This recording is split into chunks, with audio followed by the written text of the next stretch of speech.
पायी पालखी सोहळा संपन्न होत असताना आज या ठिकाणी सोलापूर जिल्ह्यामध्ये म्हणजे विठुरायाच्या नगरीमध्ये तिसरं गोल रिंगण संपन्न झालं। खऱ्या अर्थाने एक मनास आनंद आहे। वरुणराजाची उपस्थिती थांबलेली आहे, कारण पाऊस असता तर रिंगण करणं शक्य नव्हतं। म्हणून निवृत्तीनाथ दादांना आम्ही विनंती केली अंतःकरणातून, कारण हा सोहळा तुमचा आहे, तो आनंदात झाला पाहिजे।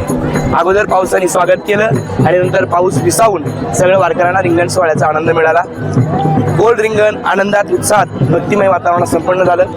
नाशिक नव्हे तर महाराष्ट्रातून अनेक वारकरी बांधव, गुणीजन, टाळकरी, विणेकरी सगळे उपस्थित झाले आणि हा सोहळा आता पंढरपूरच्या दिशेने प्रस्थान करीत आहेत। पंढरपूरच्या विठुरायाच्या दर्शनाची ओढ सर्व नागरिकांना, वारकऱ्यांना लागलेली आहे।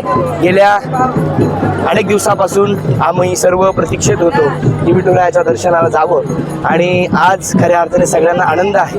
विठुरायाने आणि निवृत्तीनाथ दादांनी हा सोहळा आनंदात, सुखात, समाधानात निर्विघ्नपणे संपन्न केलाय।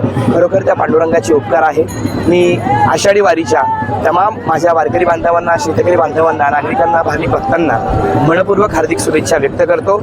अशीच वारी पुढेही 2-3 दिवस आनंदात संपन्न व्हावी अशी अपेक्षा व्यक्त करतो आणि आपल्या चॅनलच्या माध्यमातून संपूर्ण महाराष्ट्रभर हा रिंगण सोहळा आपण दाखवला। आपलीही उत्तर महाराष्ट्र न्यूज नेटवर्क आनंदवारी या सर्व मंडळींचे मी आभार व्यक्त करतो।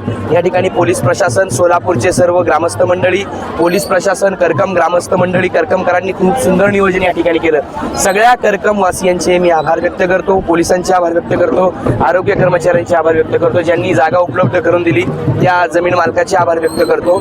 सोहळ्यासाठी स्वच्छ रिंगण सोहळ्यासाठी जागा स्वच्छ करण्यापासून अगदी स्वागत करण्यापर्यंत सर्व ज्यांनी सहकार्य केलं या सर्वांचे मी आभार व्यक्त करतो। अनेक मान्यवर, राजकीय, सामाजिक, शैक्षणिक, कला क्षेत्रातील सर्व मान्यवर या ठिकाणी उपस्थित झालेले आहे।